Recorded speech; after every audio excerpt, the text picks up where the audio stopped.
4000 பேருமா, 100 50 எல்லாம் கிடையாது, 400 சொல்றாங்க. 4000 பெண்களை நீங்க கதற கதற கற்பழிச்சு அந்த பாலியல் வன்புணர்வு செய்து எதிர்ப்பு தெரிவிக்கிறவங்களை அடிச்சே கொண்டுறது. எப்படி சார் யாருமே வந்து கேட்காம இருந்திருப்பாங்க? எங்க வீட்டுல பெண்களை காணோம் அப்படின்னு யாரும் கேஸ் கொடுக்கலையா? கேஸ் கொடுத்து ஏற்கப்படலையா? 4000 பெண்கள்லாம் இந்நேரம் எவ்வளவு கேஸ் வந்திருக்கணும், எதுவும் வரலையா அப்படின்ற ஒரு பார்வை இருக்குல்ல. ஆமாம்மா, அதாவது வழக்கு போலீஸ் ஸ்டேஷனில் கொடுத்தா வழக்கே எடுக்க மாட்டாங்க, வழக்கே எடுக்க மாட்டாங்க. அந்த குடும்பம் மிரட்டப்படும். 3 பேர் பத்மாஜா, சைதன்யா, இப்படி 3 பேருடைய அப்பாக்கள் நீதிமன்றத்துக்கு போகிறான், போலீஸுக்கு போகிறான்.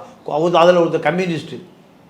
அவர்கள் நீங்கள் அவர்களுடைய குடும்பம் விரட்டப்படுகிறது. அங்கிருந்தே எங்கே தர்மசாலா பகுதியிலிருந்தே எங்கேயோ கண்காணாத இடத்துக்கு போயிட்டாங்க. ஏன் மீதியால் பிழைக்க முடியாது.